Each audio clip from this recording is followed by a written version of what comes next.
Basta, akong bahala. Akong bahala. Tulong! Tulong! Tulong! Kaibigan ko! Kaibigan ko! Tulong! Bilis! Kaibigan ko! Bilis! Hadouken! Bilisan niyo!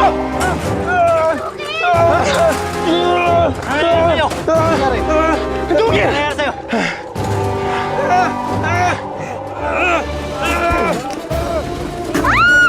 Ina! Takbo! Takbo! Teka! Paano kayo? Kami yung bahala, Ina! Takbo ka na! Salamat, Elvin! Salamat, Dudukin! Takbo!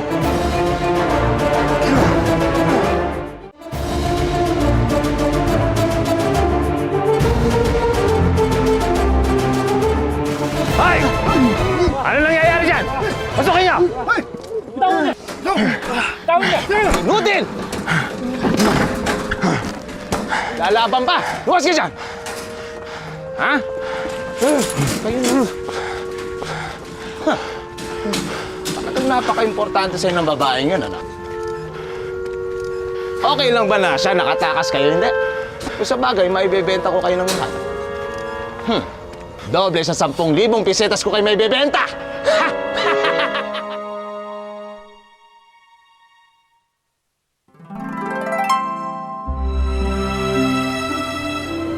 Anak,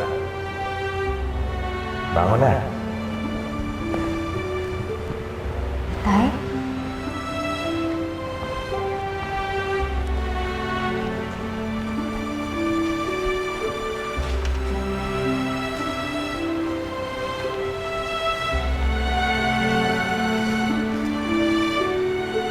Anak, halika na. Kaya tayo. Sabayan mo na kami, Dorfina.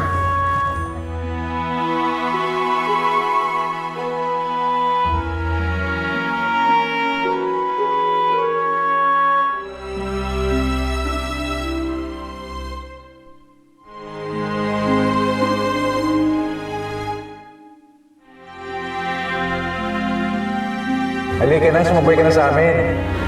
Dorfina, alika na. Kumain na tayo. Sinabi, halika na, anak eh.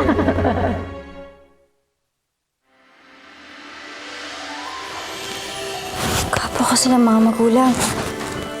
Pero isa lang dapat ang piliin ko. Takot ako sa magiging desisyon ko.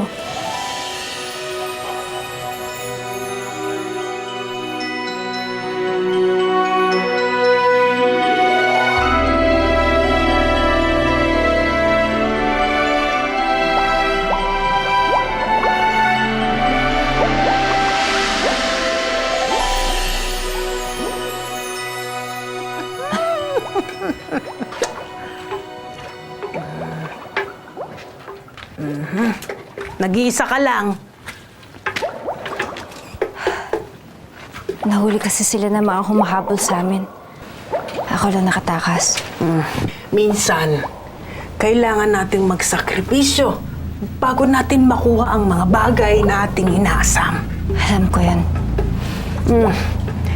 Ang tapayan ni Sayan. Dito mo na rin pala nilagay ang tubig ng lawa ng yawa. Maigi.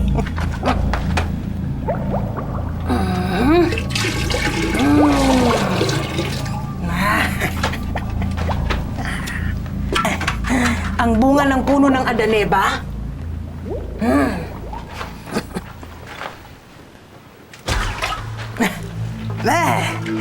Kapag pumuti na ang usok na lumalabas sa palayok na ito, ang ibig sabihin ay gawa na ang gamot na pinagagawa mo.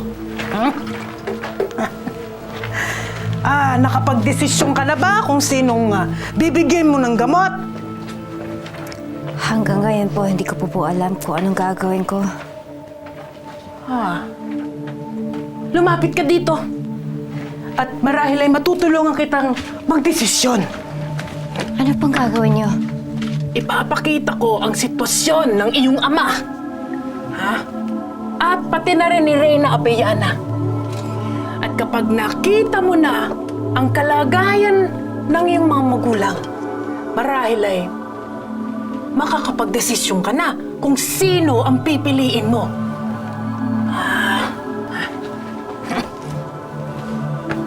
Halika.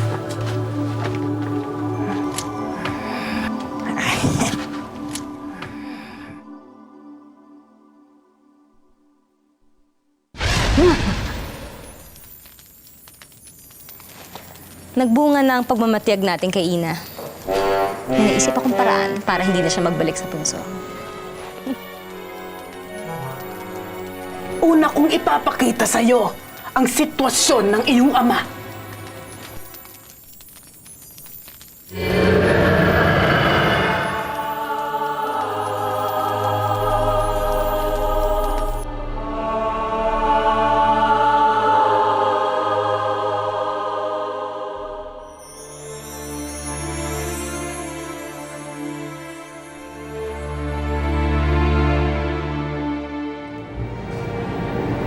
Marisa,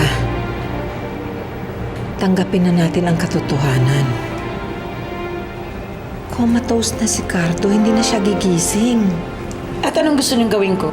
Magdesisyon ako na patayin na lang si Cardo ng ganun-ganun lang? Hindi ko magagawa yun kay Cardo. Wala na pag-asa magising si Itay.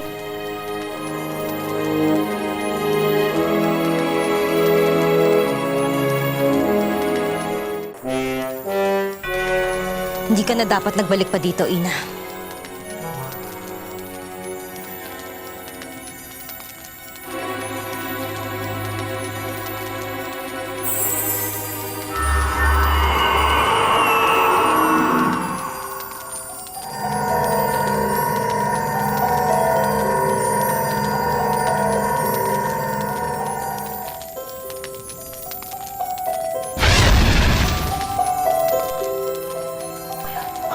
Ano po yun? Ay, wala. Baka namalikmata lamang ako. Alika, tignan mo naman ang sitwasyon ni Reyna Abellana.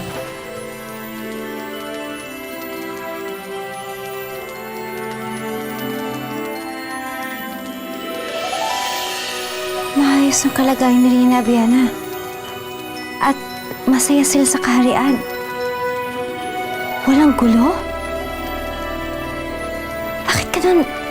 Nagsinungaling sa akin si Elvin. Paano niya nagawa to sa akin? Alam niya na kailangan ko pagalingin ng Itay ko.